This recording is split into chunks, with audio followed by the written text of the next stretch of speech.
Good morning, everyone. Welcome to ArtsBeat TV and Radio. I'm your host, Mark Auerbach. Peter Coles is our chief engineer. We're broadcasting on Westfield Community Programming Channel 15 and 89.5 FM WSKB this morning.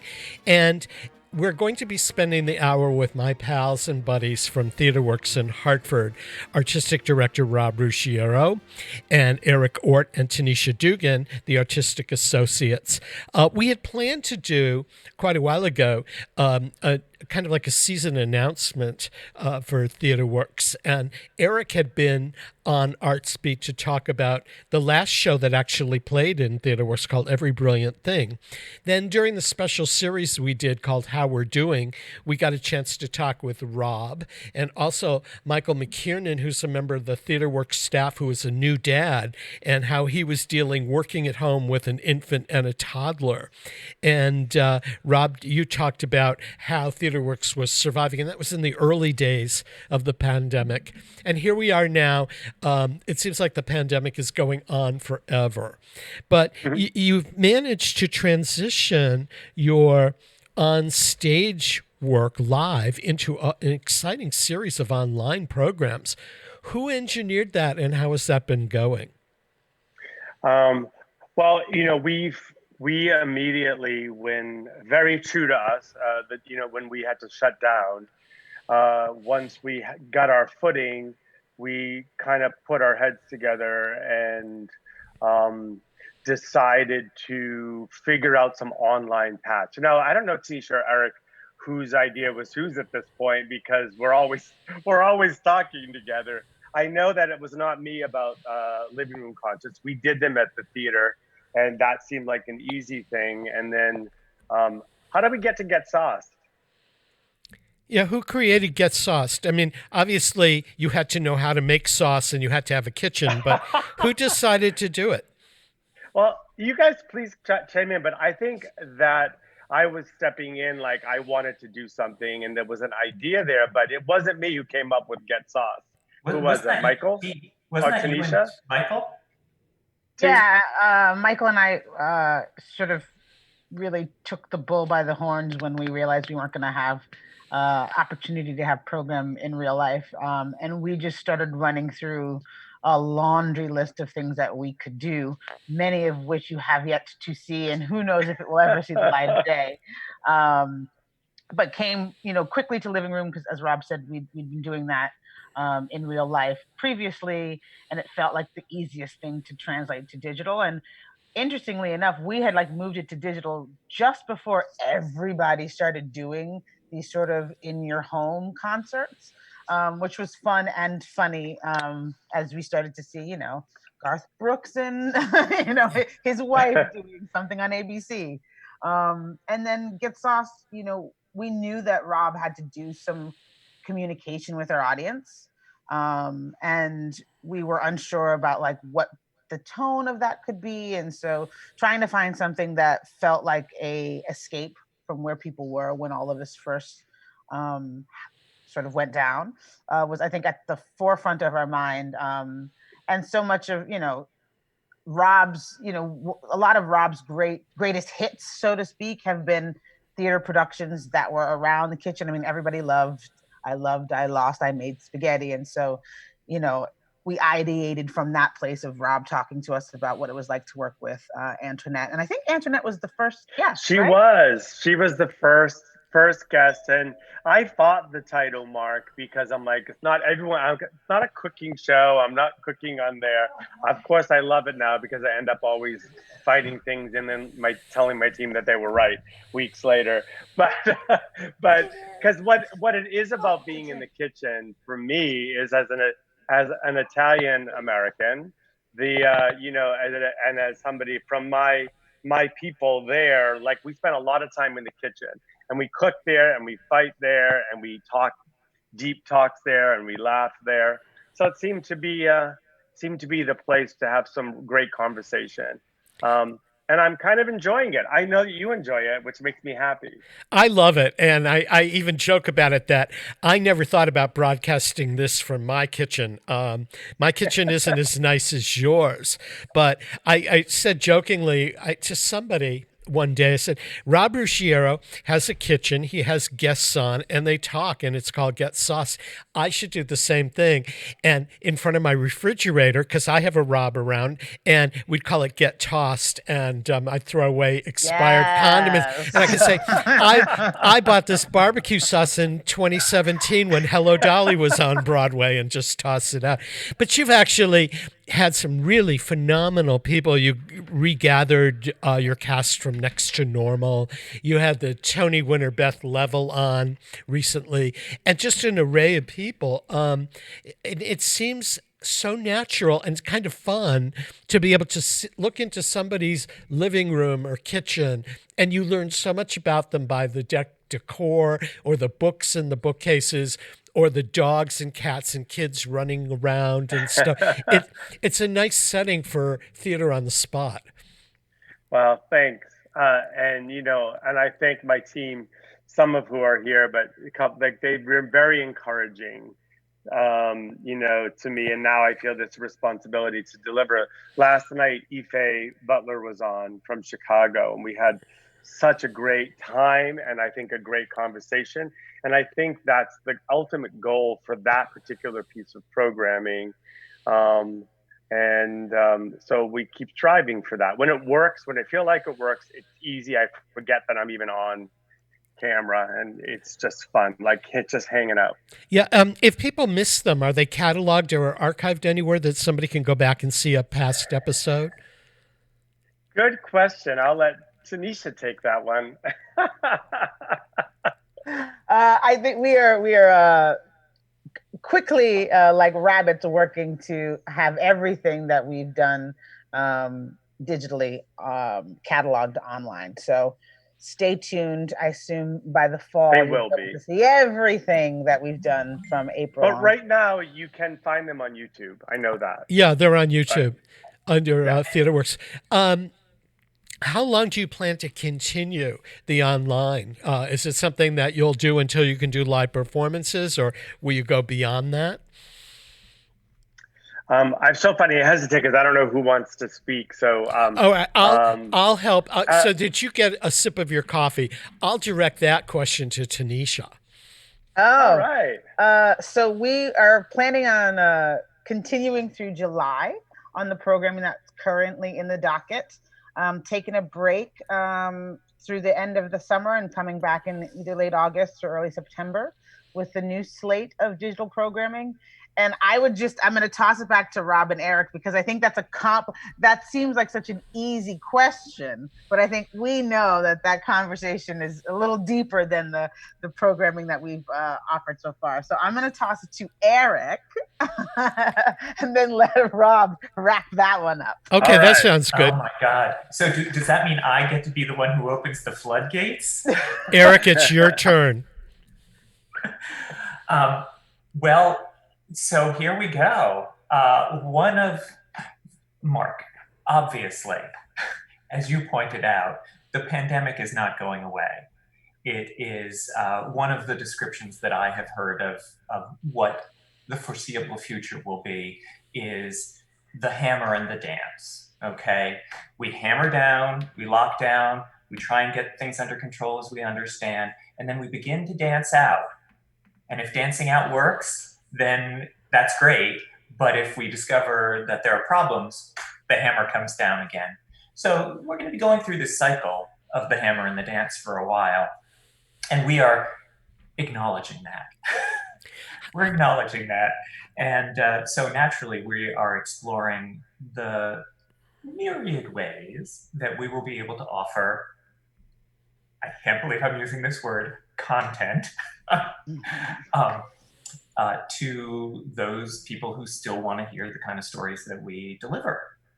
And we know that it's going to be a complicated dance of figuring out when we can be gathered together, either in large groups or small groups, but we still want to tell our stories. And let me ask one of you, I'll ask Eric, how is the audience, your general TheaterWorks family, responding to the online programming? Are they following you in droves? Are they offering suggestions? Because in the theater, when you go to a show, there's often a talk back or there's chat in the lobby before or after a show. They don't really have that opportunity when they're watching you at home.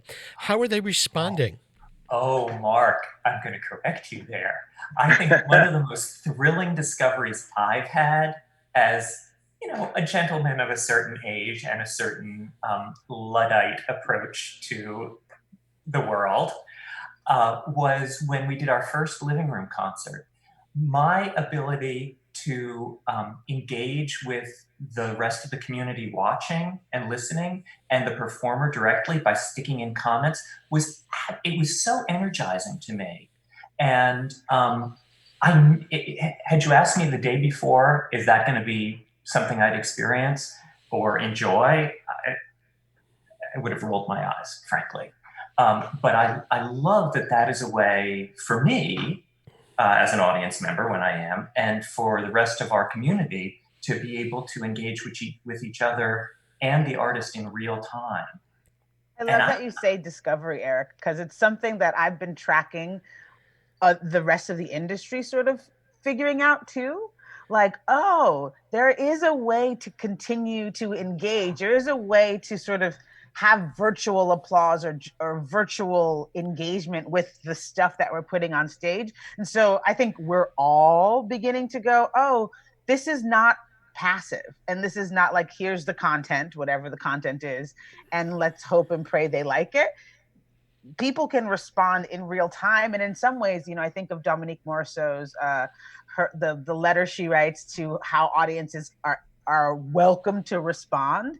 And this is in some ways an elevation of that. Like, you can talk during the show, you can put your opinion out in front of other audience members as the show is happening. So I'm with you. It's such an exciting discovery, an important correction as we move into this next year across the industry. And it'll be interesting to see how that plays out when everyone's back in person again. I was going to say, I'll just quickly say, part of the discovery for me is, I think if it were happening in real time in a theater, that's such a barrier for me to break in terms of the performer and me. But it's opened my eyes to the fact that it can serve to honor the performer and not distract. And wow. Yeah. One of the things I find fascinating is, first of all, there is so much online programming coming from the arts these days. And like last night or the night before, I could not have watched all the things that I wanted to watch in real time. And I thought, I don't have the opportunity to pick and choose between 3 or 4 events of live theater in normal times any night of the week. So there's a lot of programming. But when they did the benefit for Stephen Sondheim's 90th birthday, there were, on the side of the screen, there was the scrolling where people were commenting and stuff. And that screen scroll was going so fast with people chit-chatting and talking. And I was amazed because I'm sitting at home watching it on my tablet with nobody to really react to. And yet there's entire, chatter going on. To me, it was totally fascinating. Let's move on a little bit to the upcoming season. Do you have any idea when it might start or how much you're going to have to change your physical space to accommodate live programming? I'll jump in if it's okay, because I think it's actually going to tie up what they were talking about and connect to what your question is.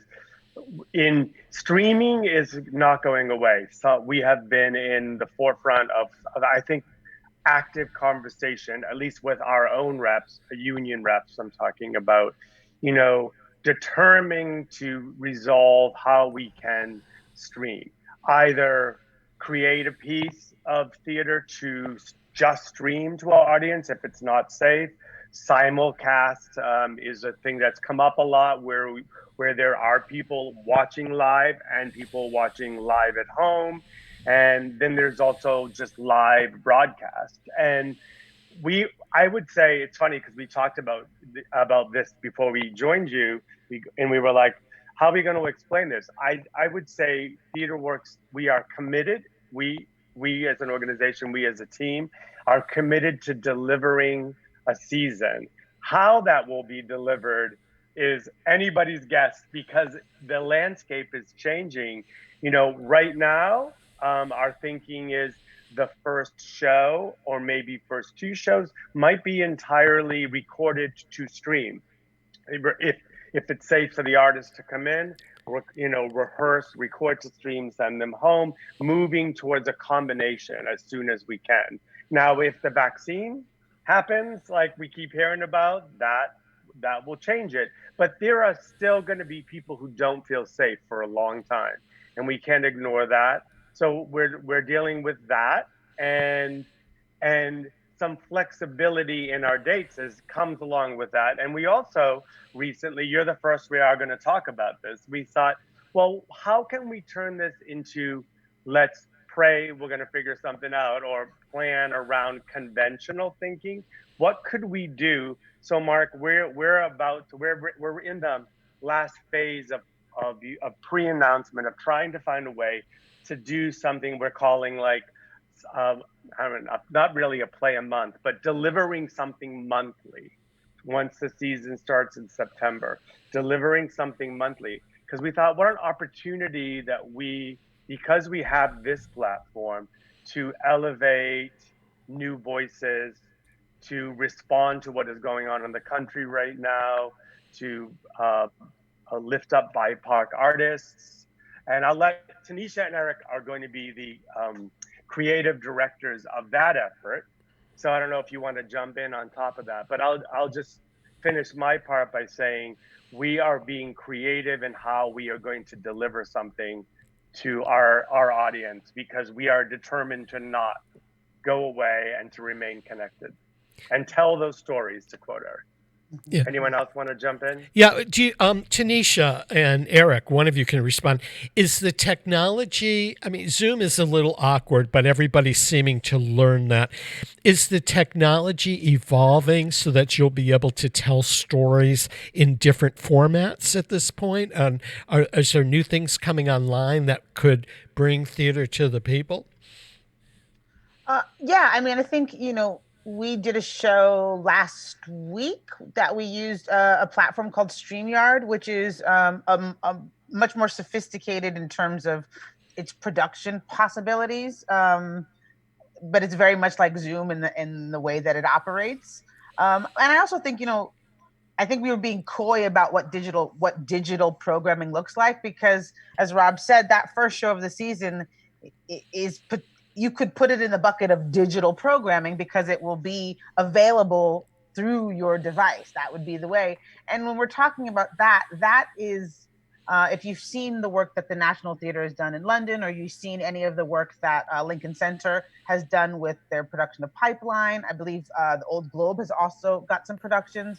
The thing that we're talking about for what would traditionally be considered main stage would be along those lines. And that's not really platform driven. You can put those things on Vimeo, you can put those things on YouTube. That's really about shooting a really beautiful version of your stage production. But we are looking at things like StreamYard. We are looking at, these Zoom ballets, for lack of a better term.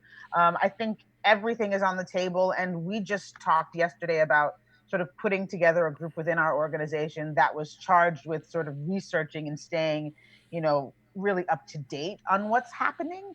Because if we're going to commit ourselves to doing this, we should know what's available, what tools we have, and what tools we can suggest to our creative teams as they walk into this space. Now, I assume that the community will get behind you, whether you provide the programming for free or for a fee or by subscription. How is Actors Equity and some of the theatrical unions that you work with responding? Are they open-minded to this? Are they looking at non-traditional ideas, or are they taking a traditional path?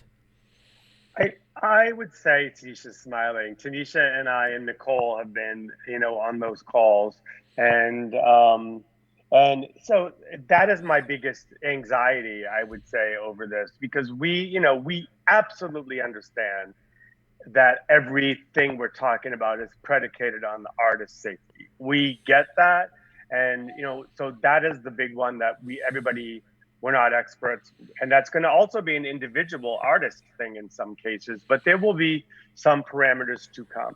But that seems to be the obstacle in conversation about some of these plans, and I think we have to have the plans in place. So when the artists are safe, we can pull the trigger. So we have been dogs with a bone, and having conversations and conversations again, because we don't want to just wait and then be reactive. We want to plan. And I think there are a lot of theaters who are listening out there that, and I say this, you were on when I was talking to our equity rep, and we have to have plans, and we have to have mechanisms and contracts in which to do these things. Otherwise, some of these theaters aren't going to be there on the other side of this. So we're excited in the creative part. I think as a team, I'm looking at Eric and Tanisha, like we're like becoming creative and excited about exploring things.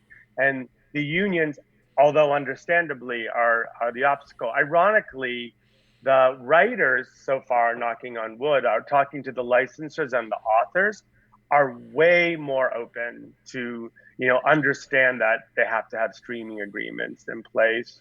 And then the last will be the creative team union, the designers and the directors. But without actors, can't really do much. So Lisa, I used the first really sort of major digital streaming we did was Next to Normal, and I'll use this metaphor, which is that I think both people personally and the unions and other corporations are trying really hard to get back to normal. And I think there's a real resistance to recognizing that there's about to be a whole new moment for everybody. And so we're experiencing the growing pains. As innovative as we wanted to be, we're experiencing the growing pains of folks really trying not to get next to normal, but to go back to normal. And so we'll see how it goes. I'm sorry, Eric. If you want to hop in. Eric, did you want to add anything? Maybe. Okay. I think I'll just say one of the creative things that's really exciting, but also really daunting, is there's this fundamental question we need to resolve for each show now, which is, where is it being produced?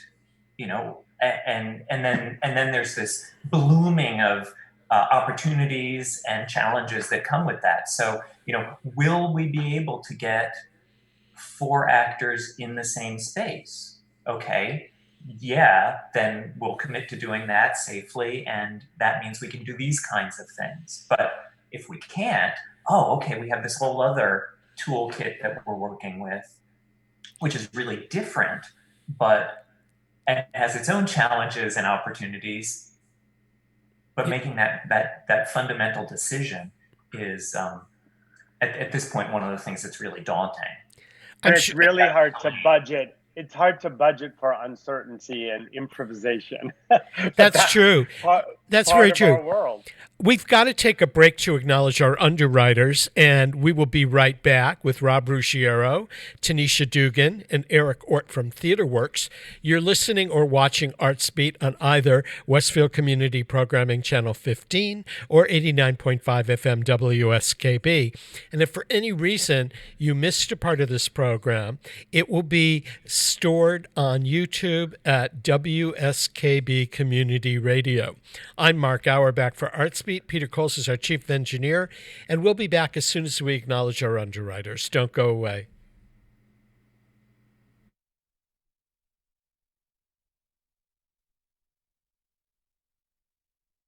WSKB is provided by Commercial Leader in the Pioneer Valley, with convenient full banking services in Westfield, West Springfield, East Longmeadow, Agawam, Feeding Hills, Springfield, Southwick, as well as Enfield and Granby, Connecticut, visit us on the web at westfieldbank.org. Support for community radio on WSKB is provided by Betts Plumbing and Heating Supply Company, an independent, family-owned wholesaler serving Westfield for over 50 years, specializing in plumbing, heating, and industrial piping supplies. On the web at bettsplumbing.com or at 14 Coleman Avenue in Westfield. Support for the community programming of WSKB is provided by the Dunkin' Donut Shops of Westfield and the Sardinia family. It's nice to know that even as the world changes, Dunkin' Coffee remains the same at 7 convenient locations throughout Westfield. Hi, it's Bob Plass, and I have Wow, It's Tuesday, every Tuesday, 6 to 8. Wow, it's Tuesday. Community Radio 89.5 WSKB. I did it! Live from Studio 120 at Westfield Technical Academy, this is WCPC Channel 15 and 89.5 FM, WSKB Westfield. Welcome back, everyone, to ArtsBeat. I'm Mark Auerbach, your host. Peter Coles is our chief engineer. With us via Zoom, Rob Ruggiero, Tanisha Dugan, and Eric Ort from TheaterWorks. This is our very first Zoomed ArtsBeat. You guys do your TheaterWorks Zooming much better than we do, but we're going to try to catch up. Before we went to break, or actually as we went to break, I had a thought. Who's minding the store at TheaterWorks since everybody's working remotely? You just finished this fabulous renovation of your theater and your lobby space. Is there somebody there looking after it all the time? Yeah, Bill Farquhar, who is in charge of all our facilities. I think his title is currently operations manager. And he goes in, he's been actually doing, like, you know how at home you clean a few closets out? You know, we actually had a bunch of painting upstairs that we never finished at the end of the renovation because we were so focused on downstairs. So he's been kind of doing some painting around the building and some organizing, but he's there. We have our tenants, the armed forces are in the building. Bill's done a great job of keeping the building secure and clean and, you know, getting ready for us whenever we return, although I think we're all being very productive at home. Yeah. How do you guys like working from home? Do you find it a challenge or do you like it? I'm just going to go on record as saying there are parts of it that I love, but I hate getting on Zoom to meet with my colleagues as opposed to standing up and walking over to somebody's desk. I'll second that. When I look at myself on Zoom, I understand why there's that expression, you have a face made for radio, because I get so self-conscious, and I'm really a geek when it comes to any of this kind of stuff, but I love working at home. On the other hand, I mean, I like the idea that I can sort of schedule myself. But the thing that I've missed the most over the last 12 weeks or whatever is live theater and seeing other people face to face. I went through 6 months last year of not seeing live theater. And finally, when I got back on my feet, I thought, you know, this is what I need in my life. And it was taken away a second time. So it's been an adjustment. What about you, Tanisha? How are you doing at home? Oh, I love it. But I love, you know, I'm a parent of 2 young kids, you know, so much of our work is the anti-social distancing. It is about constantly engaging with people. And that is time away from home. So it's been really good to sort of be in this space of finding the balance between my family life and my work life. I'll also say, and this is sort of going towards this moment in time that we're in, but I have been seriously in conversations with my doctor to get off some of my blood pressure medications because my average beat per minute has dropped significantly since not having to interact with the world. And I often dismiss the idea of sort of moving through space as a Black woman as an environmental stressor, but to not engage anymore because I'm home and seeing it truly change my health has really been eye-opening to me. And I can now say sometimes, you go, it's work. I work so much. It's totally like, I just work a lot and that's why I'm stressed. And I'm like, oh, no, it was getting in the car. It was driving and seeing the police who was most likely just there to do construction work, but being afraid that you might get pulled over and what that might turn into, the sort of microaggressions that you just experience as being somebody in my body, to not have that for 3 months straight has revolutionized my health. And that's not something to take lightly. I find that, working at home, I'm not spending money on restaurants necessarily or parking or tolls. The only leaving the house I do is to come here to do radio, and my former 20-minute commute is now 15 minutes and no traffic.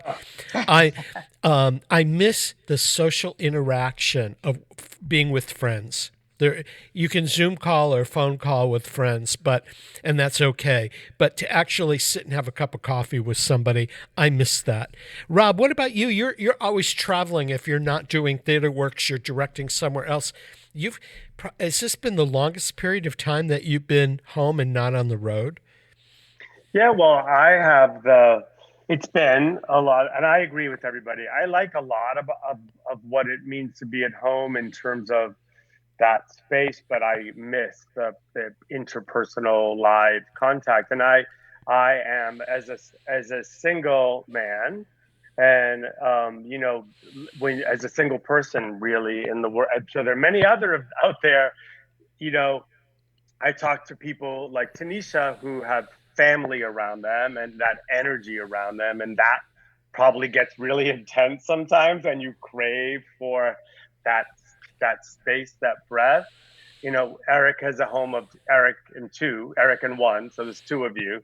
And for me, I've always kept myself busy, but ironically, I've never worked harder. But the times when that stops are, I've experienced some really interesting space of loneliness that, because I feel like I've always lived a life that where my work is like a vocation. So I'm so used to being at the theater or being with other audience or being with other artists or colleagues and traveling here to this city. So like it just flies by. And so to sit there and be like, oh, well, I'm stuck in the house. I can't go out. And it's different. It's different than a Zoom call or a FaceTime. Although I haven't had very few just audio calls. Now, I really hate just an audio call. I like Zoom or FaceTime. But so that's what it's been like. And, that has been a gift to kind of circle back to what Tanisha said in this moment, this movement, in very painful time in our history, precipitated by the murder of George Floyd, and the reaction to the world, to the country is caused. We're in a deep state of reflection. So this isolation, and part of that is institutional reflection, and a part of that is individual reflection. As a privileged white person, that I've now used that time, I think, more valuably than I was. And instead of being in my loneliness, I'm now using it to process and look myself and look back and look at the organization and really commit to how we can be a part of the solution and not, part of the problem. I agree with you. I've spent a lot of time alone over the last couple of months. And when I saw, as a reporter and a journalist, what was happening with the pandemic, it brought me back, when I saw Dr. Fauci out there, it brought me back to when I was old enough to remember the beginning of the HIV/AIDS crisis in this country and how history repeated itself.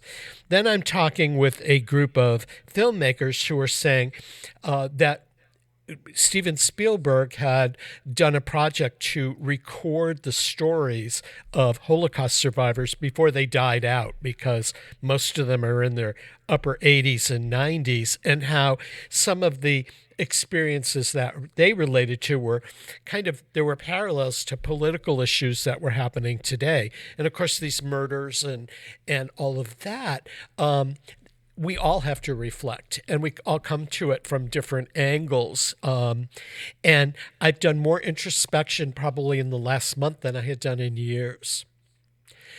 TheaterWorks had always been a voice for emerging playwrights with emerging perspectives. There have been plays by African American playwrights. There have been plays by Latinx artists. There have been plays by gay and lesbian artists. And I always thought that TheaterWorks took bold steps in terms of programming to different points of view and different perspectives to the community. As things are evolving, in terms of current events, is this changing your mindset on how and what you want to present down the road? I'll start, but then I'd love my colleagues to speak. Yes, it's interesting, your perception of us, and of course I immediately want to hold on to that as some kind of comfort in, and that yes, we have done stuff, but all that I can see right now, and I think all we can see right now, is all that we have to do. And when you really, when you really start looking and peeling those layers away, you begin to realize all that you're not doing. I mean, here's Tanisha, and we right away went out with the only Black person, I would say she's a Black woman, but the only Black person on our staff that has any real voice in what we do is not good enough.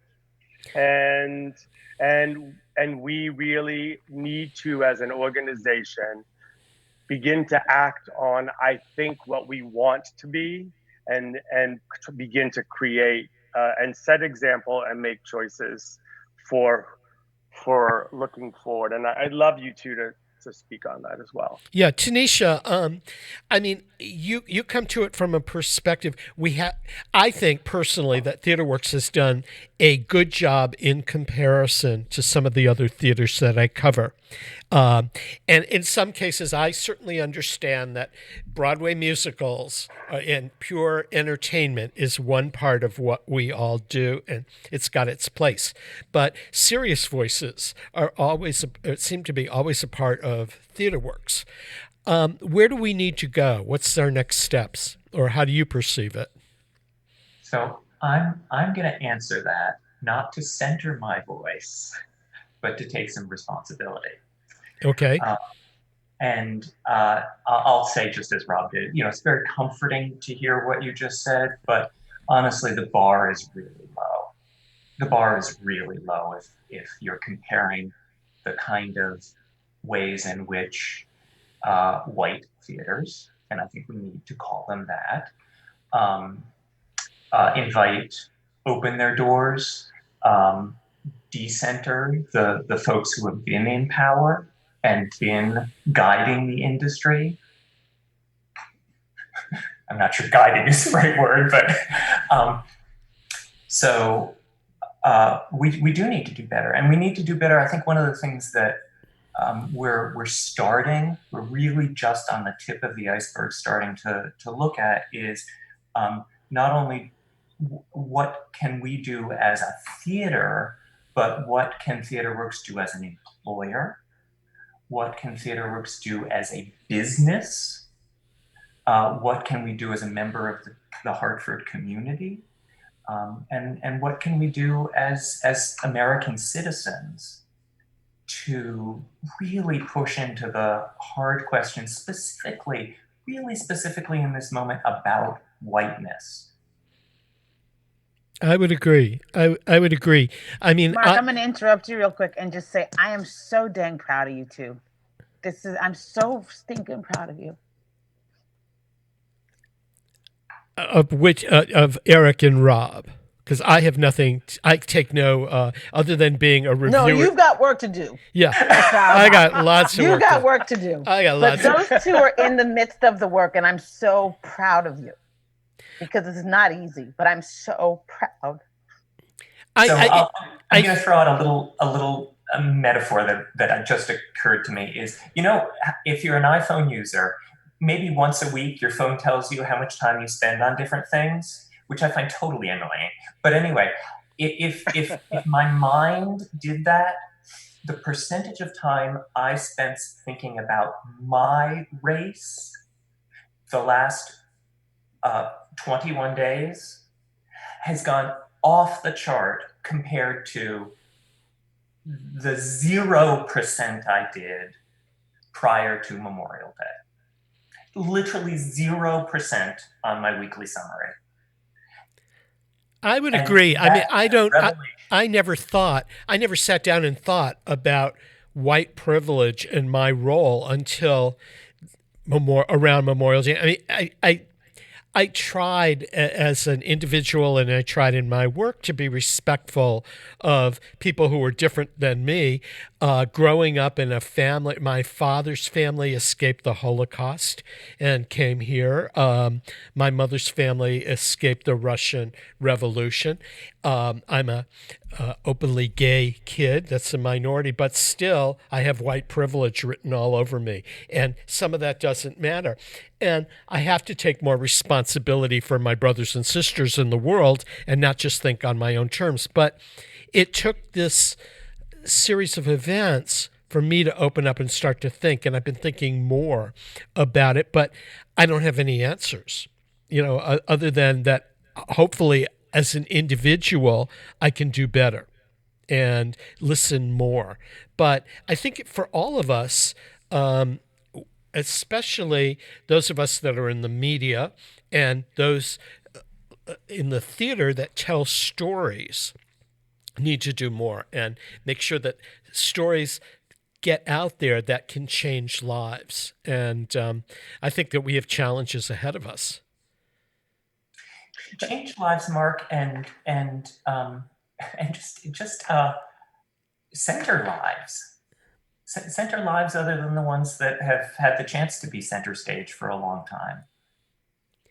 I mean, I was never exposed to... TheaterWorks exposed me to more in terms of new voices. I can't remember the name of the play, but it was about Hollywood and Latinx. Four Dogs in a no. It was about Four Dogs in a Bone. It was about Hollywood and screenwriting and Latinx. Fade. Right. And Fade. And I had never seen nor heard of some of the people like Dominique Morisseau until I saw the play at TheaterWorks. So TheaterWorks has opened my eyes to voices I'd never before heard. And I don't seem to hear or see these voices at many other theaters that I cover. But these voices and these people have so much to say, and it impacts me as a theater goer, and I see a lot of theater. And I just wish that more voices were heard and there were more people in leadership roles to make that happen and bring that to the forefront. And I still applaud TheaterWorks for what it's done to date, realizing that there's so much more that you all can do. Do you think that other eyes are opened? Do you think that this is a kind of like a phase that America's going through, or do you think that these series of incidents and murders are really opening eyes? So, I mean, we all talk about it, right? It feels different to me. I hope it's different.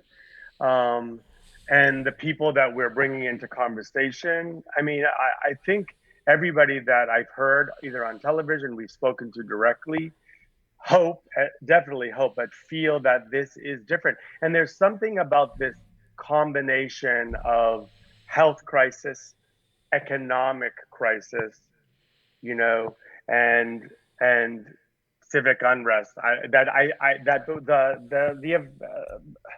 keep because I feel like there are so many more than just, oh my God, the murder of George Floyd, but he was the last one of a line of like horrible things.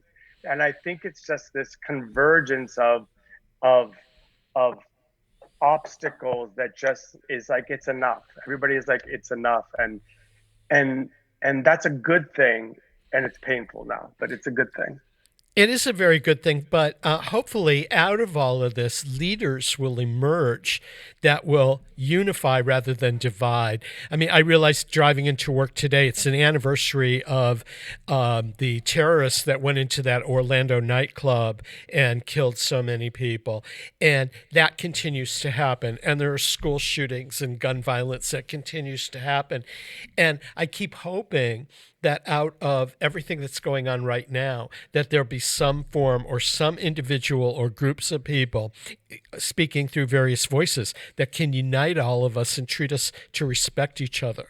And I just am so hopeful that that will happen. Yeah, Rob brought up reflect, right? That's the phase that we say our organization is in. Yeah. And I hope that that's the phase that we are in as a country. And I think we have to, so much of what we've just talked about is deeply embedded in violence. That our country was founded on violence, and that violence is in our DNA.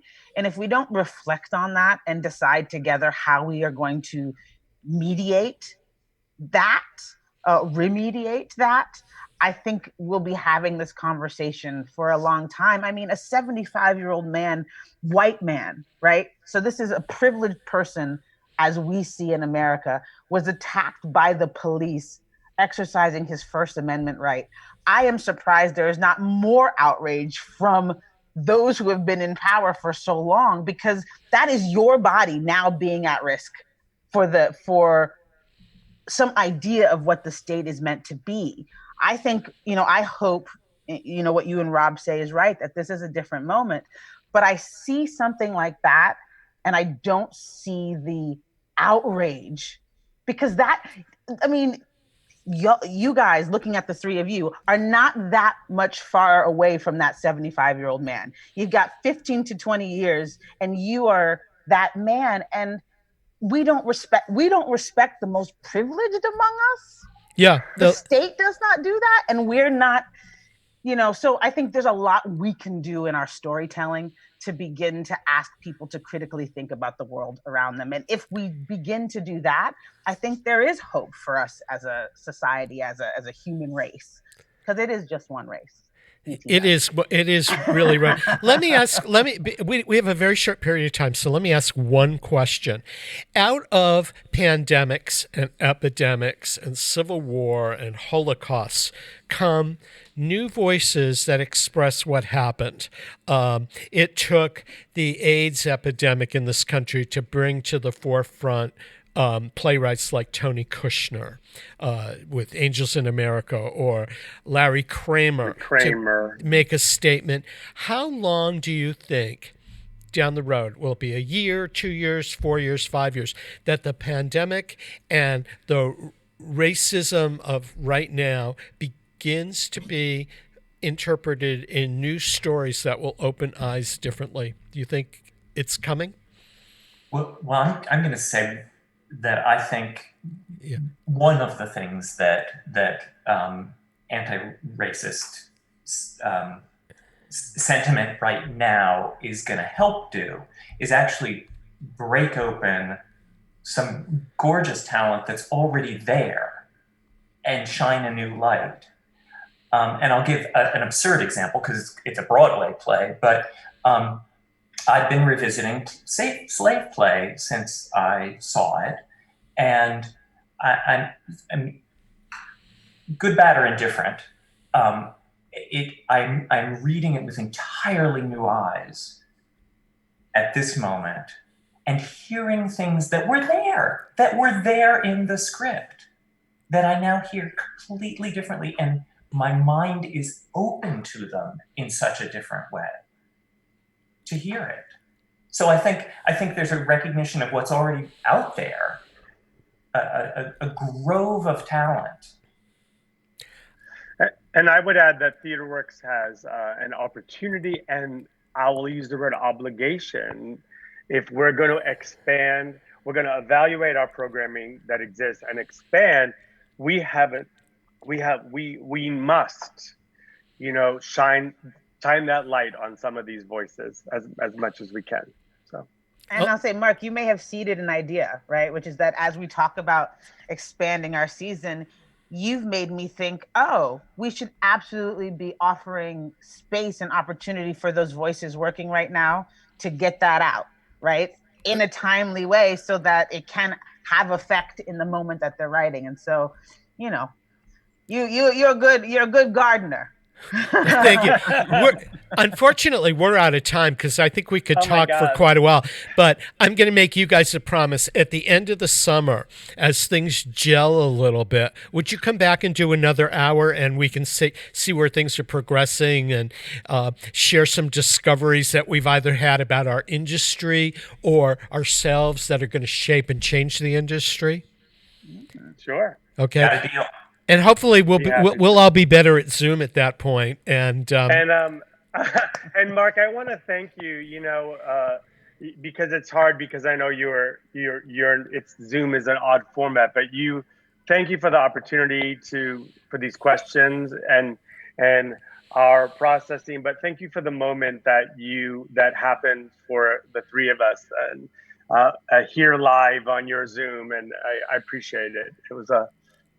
We're very grateful.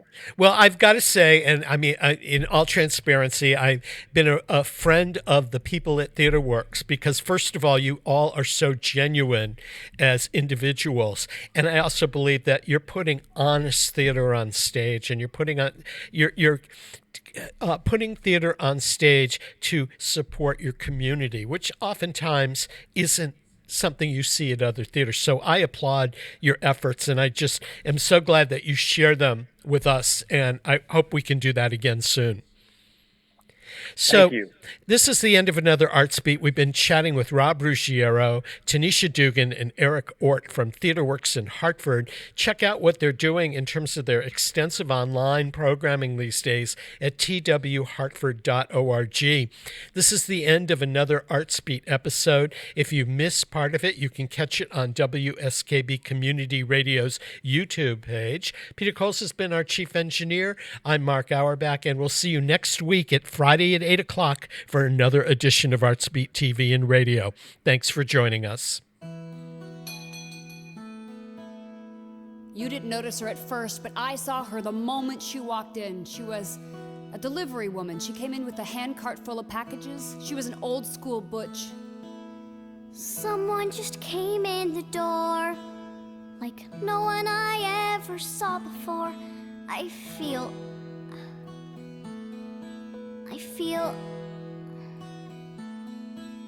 I don't know where you came from. I wish I did. I feel so dumb. I feel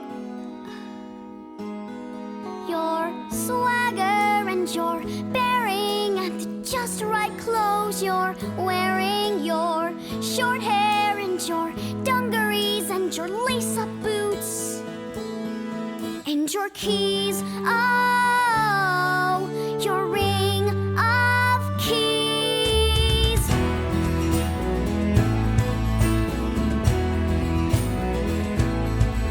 I thought it was supposed to be wrong, but you seem okay with being strong. I want to. You're so. It's probably conceited to say, but I think we're like in a certain way.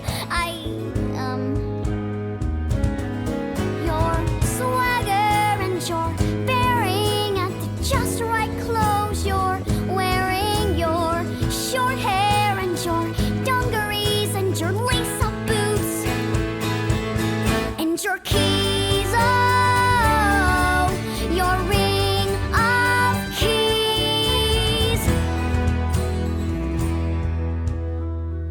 Do you feel my heart saying hi?